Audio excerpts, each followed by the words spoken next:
Alright mga kakuya, dito naman tayo mga kakuya at magre-reaction na naman tayo mga tungkol ay binurgar ni Bilbot ang video mga kakuya. Si Bilbot mga kakuya, BBM ito mga kakuya, huwag kayong matiwala dito mga kakuya at hindi ito DDS vlogger mga kakuya, at ito po ang nagsira kay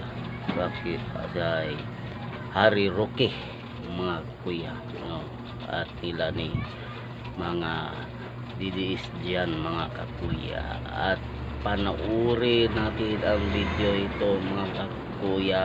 At kagahapon mga kakuya ay scripted niya, ngayon kaninang umaga mga kakuya ay nagsalita sa teleradyo mga kakuya, at ito po ang video, panoorin ito mga kakuya at huwag tayong matiwala ito na si Bilbot speaking vlogger.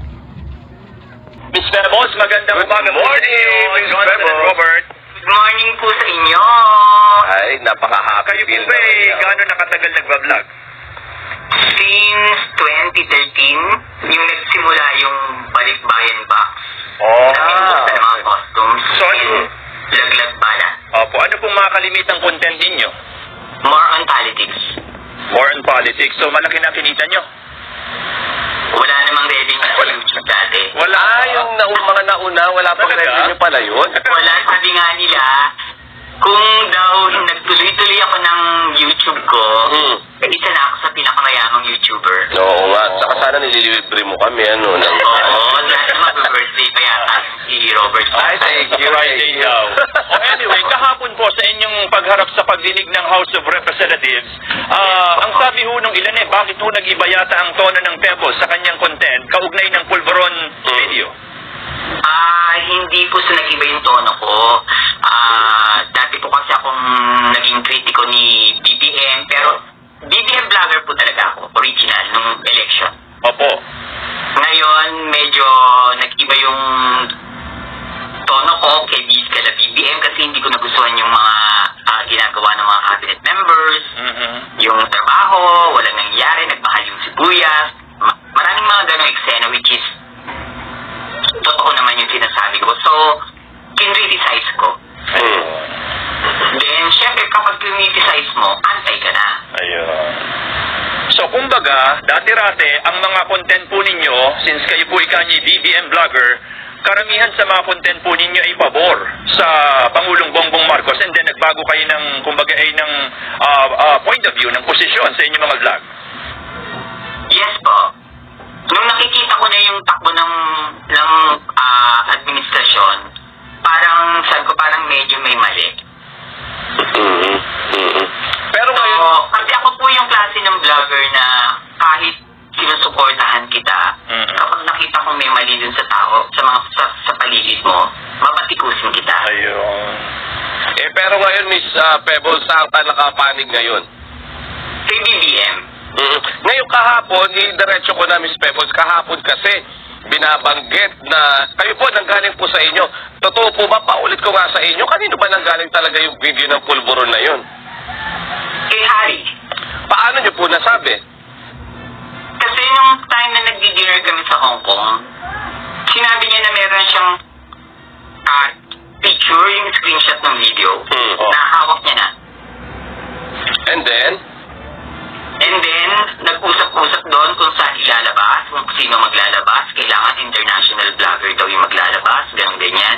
Dumating po kasi ako doon sa dinner, late ako ng 1 hour. Opo. Ngayon, pagdating ko doon, ang pinag-uusapan na nila ay tungkol na sa Pulveron video. So, kung sinasabi niyo may screenshot si Attorney Harry Roque, ang dating presidential spokesperson, ng Pulveron video at nilatag niya doon kung paano siya ilalabas, paano naipasa naman sa mga vlogger o sa inyo itong video? Sino nagpasa? Hindi po siya ipinasa. Actually, at the time na meron na siyang kopya ng picture, hindi niya po pinakita. Kaya nga sabi ko po, in fairness naman sa mga vloggers, during dinner, wala silang alam. Wala po kaming alam dun sa video. Hindi namin nakita yung picture. Pero ang pinag-uusapan po doon is kung kailan ilalabas, paano ilalabas, at sino ang maglalabas. So, ibig sabihin, Ms. Pebbles, nung mga oras at panahon po na yun na kayo kausap ni Harry Roque sa Hong Kong, wala kayong idea na deepfake Na may ganun pala. yung video. Wala po po, wala. Wala rin kayong idea nung una na may ipepresent sa inyo na mga video. Wala po. At nung sinabi niya sa inyo, so doon sa pagkakaintindi ninyo, doon sa pananalita niya, paniwala siya na totoo talaga yung video? Hindi po siya nagsabi na niniwala siya na totoo yung video. Wala po siyang sinabing ganon. Pero, sorry ha, based sa akin na, sa isip ko na, that video is ginawa. Ang sabi kasi niya, nagpalabas siya ng statement, Miss Pebbles, kahapon. Sabi niya, ini-expectan niya na magsisinungaling kayo. Ini-expectan niya na babaliktad kayo kasi nga daw, ginigipit kayo. Ano po reaction ninyo dito? Wala pong gumigipit sa akin. Sa gandang ba namang to, tingnan mo? Wala pong gumigipit sa akin. Okay po yung buhay ko. Walang gumigipit sa akin. Kasi kung may gumigipit sa akin, hindi ako lalabas ng bahay. Hindi ako makipag-banding sa mga kamag-anak ko. Hindi ako mag-mall. Pero, bago ko ulit ipasa sa partner ko, Miss Pebbles, ano ang nag-motivate sa'yo para sabihin itong katotohanan na pinaniniwalaan mo na to na nanggaling kay former Secretary Roque itong video na to? Kasi po, unang-una, lumalaban siya, pero nagtatago siya.